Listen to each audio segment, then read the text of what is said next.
Hi. Hey, welcome to Sunday afternoon tea. Our podcast day is switching from morning coffee because I already had my morning coffee. And with you, I still wanted to have a cup of something warm and cozy because here it is. Oh, I'm spilling all over myself. Here it is snow raining. It's cold. It's like below 30 degrees. It's freaking cold. It's not sticking to the ground, but it's cold. I live in Minnesota. If you don't know, you probably do know by now, but ooh, cold. April 16th, and it's cold. Ooh. Nice to see you. We're live streaming the Sunday afternoon tea. I'm just drinking warm water right now. Had to switch from coffee. I'm too caffeinated sometimes, so I have to be chill about that. I'm going to say hello to you in the chat. Nice to see you, Patty. Hi, Gail. If you don't want to be helloed in the chat, don't comment. Just watch because I'll read your comments a little bit here and there. So, okay. So, can you hear me okay? Let's do a sound check. I have my phone plugged in, but it's way across the room and I can't. I'm too lazy to get up and get it. So can you hear me? Can you hear me okay? Yes. Okay, thank you. All right. Thank you, Patty. Okay.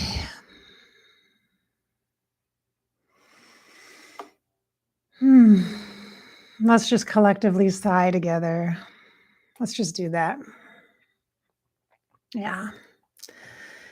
All right. So the topic today is other people. Because it is so much easier to look at other people than it is to look at ourselves. And it is much, much, much easier to redirect our own discomfort into someone else's actions, behaviors, into a form of maybe sometimes a judgment or an opinion, a viewpoint of their actions or behaviors and their stuff that they're doing and their emotional stuff and their needs. And we make all sorts of assumptions about that. And that's a human thing. We're trained to do that. That's human. We're trained to do that. But you see, you and I are empaths, and that means we are a special brand of people pleasing, wherein we use people pleasing and being in service to others as a distraction from our own feelings and our own discomfort and discontentment. Now, I have a lot of different ways to cope and work with my feelings and emotions, one of which is to eat Twix candy bars. Let me just say, it's my vice. Some people have other vices, maybe not that healthy, just like eating a Twix bar or something much more serious like an addiction, for example. But everyone, all of us as humans, we are masterful at avoidance of our own feeling and emotion. And so we use other people to, in a sense, help us to find meaning sometimes in our own messy energy, our messy feelings, our messy choices, decisions, life circumstances. We can look outside of ourselves and see other people who are in need so much more than I am. So therefore, I'll be in gratitude. I'll be in this spiritual state of gratitude and feel so good about my life because what am I doing when I'm doing that? What am I really doing when I'm looking out and seeing other people? I am comparing their life experience to my own. And I'm making all sorts of assumptions about that, about them, about me, perspectives, all that stuff. And I am basically judging them and feeling so sorry and pitiful for them that I then will have gratitude for my shit show of a life experience currently. Of course, I'm being sassy, sarcastic, and a bit witty and probably annoying with the way I'm speaking to you right now. That's okay. Check the box annoying. Oh, she's annoying. Annoying. Good. You're welcome. Did that redirect your feelings of your own inadequacy and your own resistance that you have right now inside your heart somewhere? That you're putting off something or procrastinating by watching me right here, right now. So now you're going to point to me and say, oh, well, look at her voice is annoying. That she thinks she knows everything. Yeah, you know what? I do. I know absolutely everything and nothing. I know everything about myself and nothing about how it pertains to you. And so, wouldn't we be best served to focus on ourselves and allow ourselves to sit in our own discomfort? The goal isn't to outrun, escape, or magically flip a switch and be happy and in such a good mood. The goal is to be here now, to be here now, to be here now, and to live your life. Are you living it? When you are completely channeling your own discontent into someone else's misery, and you're finding a way to feel better about yourself by doing something for someone that you are deeming in your mind's eye and your thoughts, even if it's good or well intended, even if it's a great outcome or consequence, you are still looking and putting somebody else in a lower capacity to be able to manage their own life and be able to manage their own circumstance. And you are literally comparing, stepping into a role of being better than someone else so that you can feel better about yourself. Now, the byproduct of that ego mindedness is helping someone. But what is the real intent? What are you really getting out of it? I'm not saying it's bad to help other people. I'm not saying it's bad to be in service. Of course, we all can benefit from the concepts of giving and to receiving. But you, when you're giving, can be in the giver mode, a distraction from learning truly how to receive. And I'm not talking receive from other people. I'm talking receive from universe, from cosmic consciousness, from your angels, your spirit guides who are trying to talk to you and get through your thick skull and your thick ego mindedness and the pattern that you were taught early on to be the good girl and to make everybody happy and to be sunny and smiley and the person at work that's in the best mood all the time. So everybody comes to your cubicle for a spray of fucking sunshine because they can't make their own. And you, in your quiet personal hell, still glow those yellow rays, don't you? Are you feeling me today in this state? Am I rubbing on you like sandpaper just a bit? It's okay. We're exfoliating. We're exfoliating as we're focusing on other people. Are we exfoliating? Are you feeling that? Hi, Rebel. Hi, Lynette. Nice to see you. Hi, Lorianne. Patty's still helping to manage the chat. Hey, Squad Chick. Hi from Illinois. Hi back to Illinois.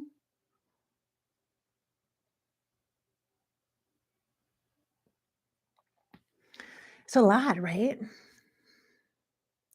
Now, I'm saying to you, my empathic friends, and most of you are empathics because that is why we connect, you and I. That's why you watch Above Life channel. That's why you're interested in psychic work, mediumship, intuition, energy, angels, spirit guides, saints, deities, cool afterlife celebrity guests, getting some info and intel that might give you some inspiration to help you get off your ass today and actually be productive. Ooh, but what might that be? That whole value of productivity. We might be circling back and cycling back into that comparison model again of service. I am doing something. Look at me. Look at how good I am. I am so good. I am productive today.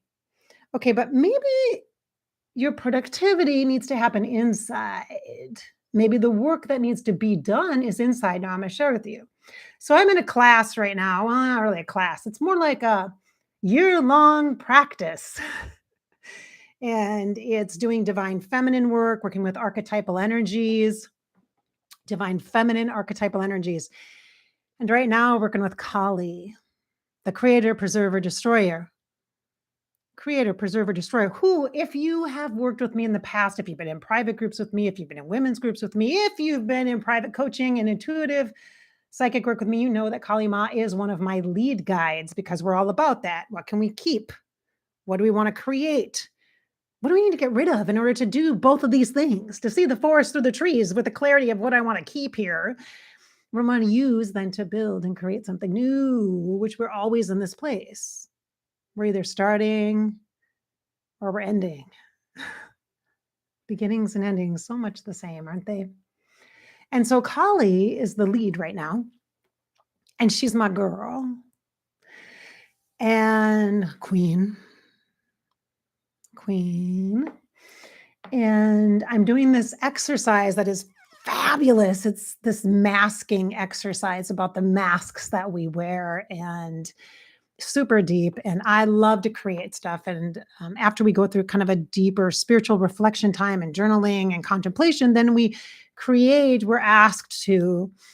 invited to create some masks representative of these 4 stages of ourselves. And I started with one mask and a piece of cardboard, and I just started using a pencil and kind of sketching some things down, and went through some of my cards, my old card decks and things, and pulled out different cards here and there of things and started cutting things up. And it looks like a collage right now. It's laying on my bed over here. And as I've been moving through that exercise, I have become even more aware of how much, as a human person, I have been formed and informed about myself based upon what I have done and given to others, how I present to others, and can truly serve their needs, and not yet even acknowledging my own in that process, but to receive that outside external validation based upon some kind of system that has been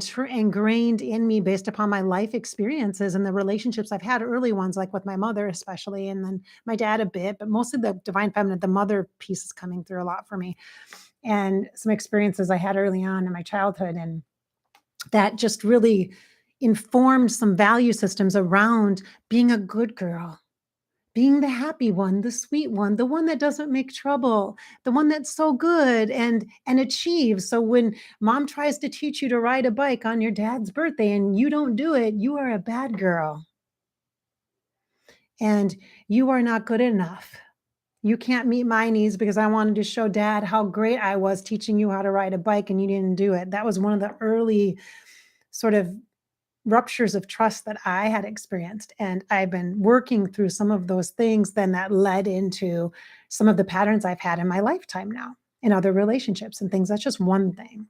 Okay, one example. So we have all been then rewarded by a system of how we are serving others. And then that system gets spun into a way that when we're mothers, or when we're in relationships, whether it be a boss, coworker relationship, etc., you're volunteering at work, you're serving on the committees, you're helping a friend move, you are the one at the school that's volunteering for the scout troop, that's doing the carnival, you are the go-to for your friends.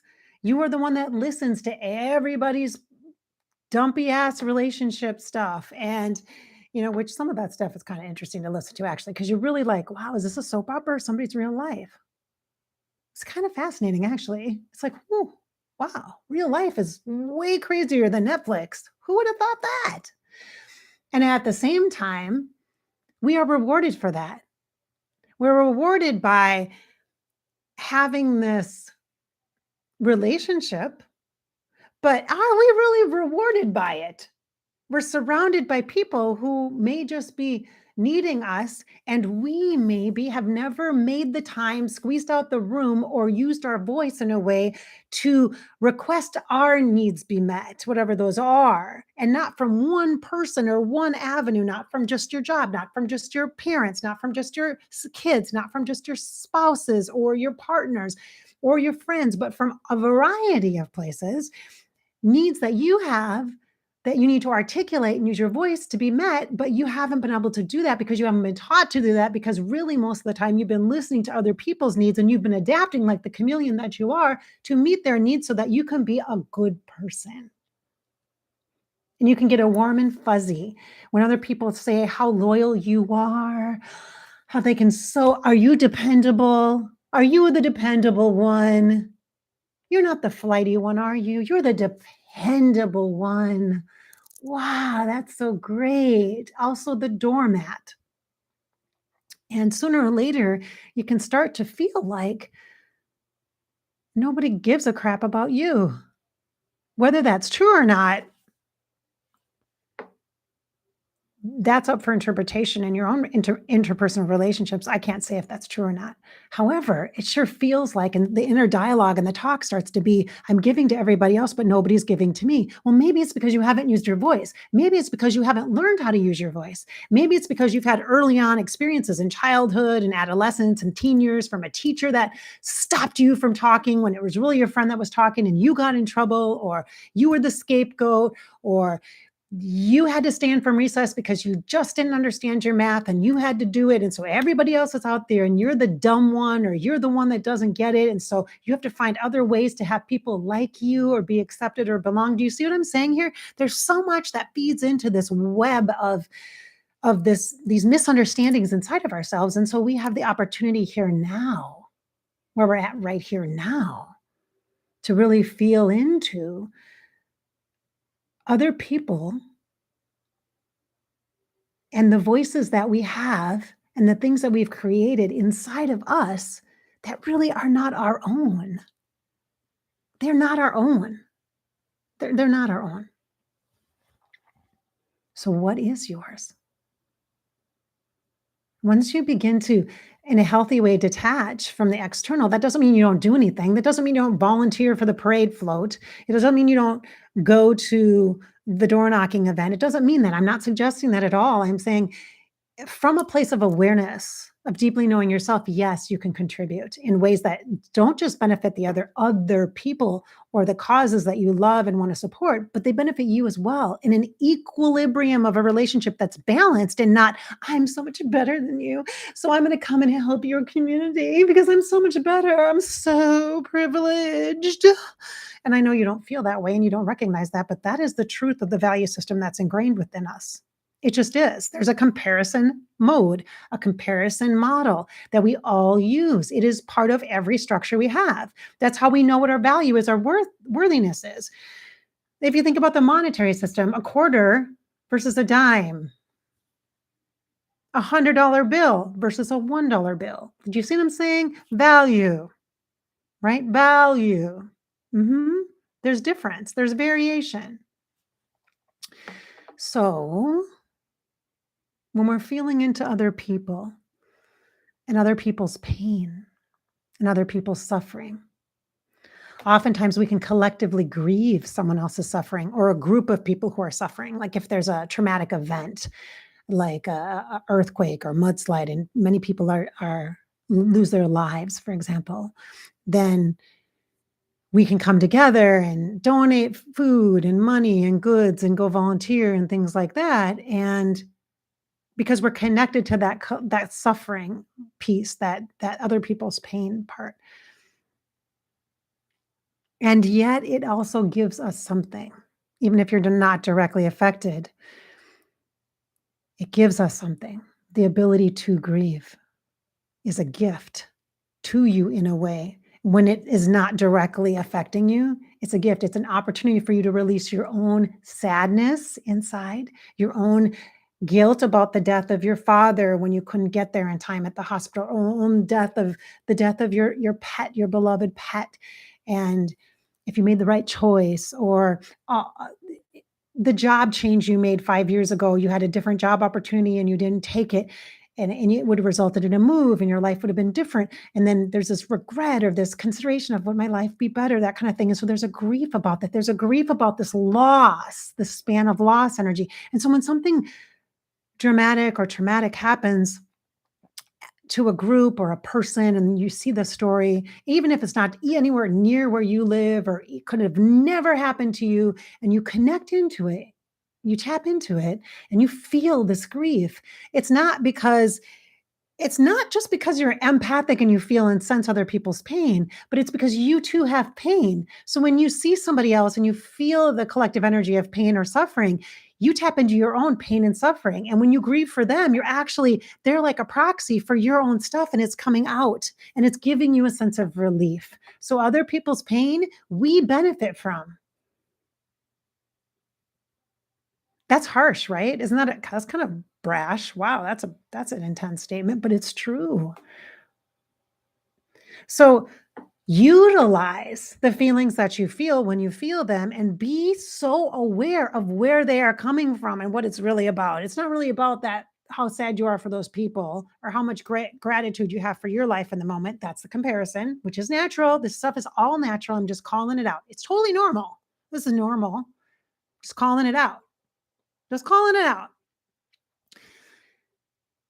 We're comparing that and then be really aware. Flip that spiritual intuitive switch inside you and be like, hey, what part of me is suffering here? Or have I neglected to suffer? Or have I avoided suffering, which right now is getting activated because of this experience, the shared experience that I'm seeing or feeling or people are talking about, and I can feel it in my body, and it does not make sense in my brain that I would even feel this personally or deeply, but I am. And so therefore, why?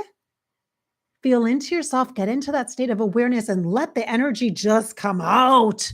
Cry, journal, collage, paint, walk, exercise, bike, do whatever you need to do to let the feelings flow out of you. Let them flow out of you. You don't have to jump into service to fix the problem for somebody else because thank God you don't have that problem. That is not the point. That is not the point. Yes, it is a time for us to support each other, to love each other, to honor each other, to give each other, to share our resources, to share our food, to share our time, to share our hearts. Yes, kindness. Yes, 100%. But this is not what that is. Do not fake it. Do not fake it. Patchworking, trying to fix somebody else's problem so you feel better is fucked up. And this is as a society, we've been taught that that's what you do, which results in this toxic people pleasing scenario that we have, this comparison of the toxic gratitude. Oh, I'm so blessed. I'm so fortunate. So I'm going to come to this poor, unfortunate country and I'm going to help them because I'm so lovely and I'm going to spend a week there and then I'm going to go back to my cushy home in my nice bed without bugs, without malaria, without all this. And look at me. Aren't I such a good person? I just want to change the world. Well, then change it inside yourself. The universe lives within you. Change it within you. Change your stuff. Deal with your shit. Feel your own suffering and pain and get the help you need from a counselor, from medical professionals. Really get help, not just from your friends. Don't just rely on your kids for your value. Make some friends, but go to professional services if you can afford that. Not everybody has access to it. I get it. But there's 1-800 numbers, there's hotlines, there's online groups, there's Facebook groups. You might have to date around and kiss a lot of frogs when it comes to that, because there's some fly-by-night groups that are messed up. But that is not the norm. And if you've had that experience, I'm sorry. For the most part, there's good freaking people out there just like you. There are. There are. Don't buy into a pattern of suffering, projecting it outwards. Oh, poor them. Look at me, how much gratitude I have for my life. Don't compare so you feel better about yourself. That is so hierarchical. That is so privileged. That is so like, I'm so much better than you is basically what you're doing. And you're acting like you're so good and helping. You're not. You're helping yourself to avoid your own shit, which makes everything worse for everybody else all the time, especially people that are most affected by you and your avoidance. Ooh, sassy. I need to watch this one for myself. I've been thinking about things like this for a long time, like the toxic comparison piece about helping other people as a redirect for not taking care of your own self or not dealing with your own issues, and the avoidant piece and the, "Oh, I'm so grateful. Look at me. Everybody be grateful, be grateful." Yeah, there's a way that gratitude, appreciating things is a beautiful part of kindness for yourself and self-compassion. But when you utilize it in a way that is disconnected and disjointed and comparison like for other people out there, that's a problem. That's a problem. Good tools, good things can be warped and misunderstood and misused very, very much. And so be self-aware and focus on you and your inward stuff so that then when you are in service, it really is in an honoring way with integrity for you and for the people that you are in service with and supporting as well. Okay. All right, my friends. This is Sunday afternoon tea. I'm going to have some water here.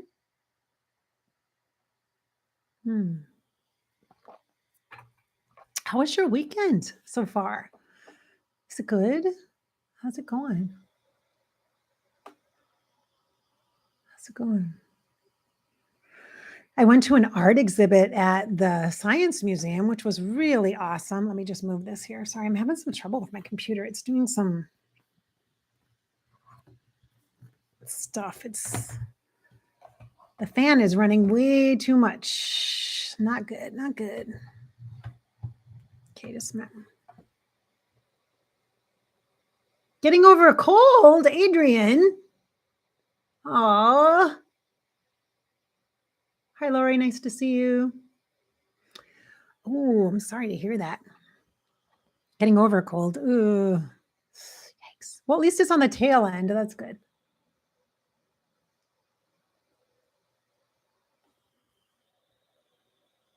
Getting ready to move, Gail. Wow. Woo, Lynette. Oh, yeah. Getting ready to move. I know. I'm in that place too. I don't know. It's coming. I gotta start thinking about the whole move stuff. I gotta do a whole Sunday morning coffee about that, let me tell you. Yeah. So yeah, I went to an art exhibit. It was really cool. And it was kind of this joke because I kept being told it's about bugs. Let's go see the bugs. We're going to see the bugs. I'm like, the bugs? What? So I had this vision because it was at the Science Museum. I had this vision because I hadn't been to the Science Museum since my kids were little. Like the last time I was there, my kid was in 3rd grade on a field trip. That was like years ago. So I'd never been there just as an adult with adult people. And so we were there and I was like, I had this vision of like, you know how you look at rocks under a microscope, like it would be that. And there would be these bugs and it would be kind of gross probably. And all these different fascinating bugs from all over. I'm like, okay, yay, this is going to be so much fun. So my whole thing was, oh, yay, bugs. Yay. Okay. Okay. But it was called Exquisite Nature. And it was an incredible, Chris, I want to say Marley or something. I can't remember. It's the Science Museum of Minnesota. It is the most beautiful exhibit. I would travel to see this. I was like blown away. There are bugs and butterflies and crawfish and crabs and little turtles and geckos and Komodo dragon, a little Komodo dragon type thing, and snakes, all different kinds of snakes, and all these different kinds of beetles and bugs, and all these vibrant colors, and then seashells and sea urchins, and there was a little baby shark, and it was unbelievable. It was beautiful. So you watch this little movie that talks about how he fell in love with this and just followed his passion, and in discovering, as an artist, discovering all these different creatures. And he's like, I'm not a scientist. I'm an artist and I love the color of all these different creatures. And it was really quite beautiful. He talked about how they're harvested and how it's like a scenario where it's animals from like sanctuaries or different places that are found like after they've died, their bodies are found and they're preserved. And then he gets them and then he creates that it's not taxidermy, but it's like recreates that into like this beautiful art and brings them back to their natural colors and just displays them. Like there was this gorgeous, like two-headed little snake. And I mean, it's just so beautiful. And then the way all these things were arranged, oh my God, it was like mandalas of little bugs. And there was like this infinity sign about life. And there's so much meaning in the beauty in all of these things, and then the honoring them, their legacy of the bodies being preserved. And even like small birds too were like part of this artwork, this gorgeous artwork. And I was like, it was hard at first a little bit because I'm like, okay, they're basically, I'm looking at dead bodies here and they're animals. And I was like, ooh, ooh, okay, butterflies and dragonflies. And I'm just like, ooh. And there were flowers and, like I said, seashells and stuff and feathers and things. And understanding kind of the process and how like the honoring of the beauty of the animal, of the essence of the spirit and the color. And I love color anyway. I'm very color focused. Color is such a energetic language for me personally. I'm really moved by color. And so it was one of the most beautiful things I've ever seen. And I was just like, wow, okay, this was worth it. Yes, very artistic. And I love art anyway. This year I'm like going to like, I want to see as much art as I possibly can in the cities here. And so there's an art crawl actually in St. Paul. I've got to do that. And then I guess there's something on the Northeast, some kind of art thing too. And then in the summer, there's Uptown Art Fair. There's all this stuff going on. And I'm like, I want to so go to all this stuff. Yay. So, yeah, so that's what I did. And it was a dreary day. We went from like an 80-degree day to a 40-degree day. So it was chilly, but I put on my flannel and my hoodie and I went. So it was awesome. It was just awesome.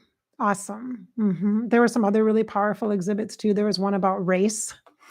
And a lot of there was George Floyd stuff, and there was like the reform movement, the indigenous people reform movement, all sorts of stuff, and personal story. There was a lot. I could talk about all that in its own thing. It was a lot, and I was profoundly moved by that. And we had a lot of deep conversations from that. Then after we went to by Seven Corners down by the west bank of University of Minnesota. So I went from St. Paul to Minneapolis area and went to Great Thai, a restaurant called Flaming Thai. It was so good. I was like, oh, so good. And I had Vietnamese coffee, which was so sweet. Oh my gosh, so sweet. I was like, whoa, this is too sweet for me.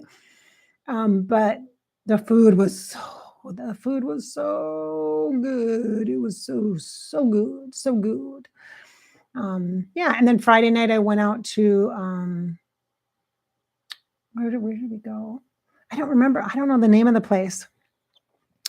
We were in Uptown area, and I don't know the name of the place. It was some Mexican place somebody chose, and it was awesome. I had a Prince margarita. They have margaritas, like a Madonna margarita, a Prince one. They had like 4 other ones. I can't remember, like after celebrities and stuff. I was like, what?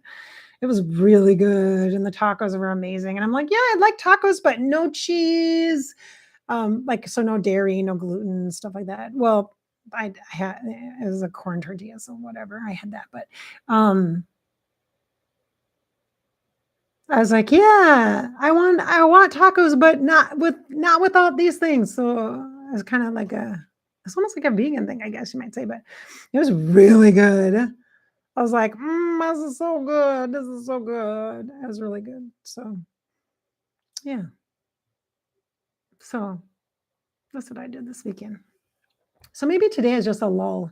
Maybe I'm like, plus I'm doing those mask things and like this big collage thing. And it's like, whoa, a lot of stuff coming forward. So yeah, just going to chill the rest of the afternoon. Well, that's not true. I guess I have a session today. I got a client today. I'm still trying to figure out what I want to do about the print stuff at the end of the week here. I'm going to channel him for sure, but I'm not sure if I'm going to do a small group or if I'm just going to offer little mini readings. I might do that instead. We'll see. We'll see what happens. I'll post it though on my Facebook page, so you'll know. Above Life channel on Facebook. I'll post it there. All right, my friends, I think I'm going to wrap this up for the day.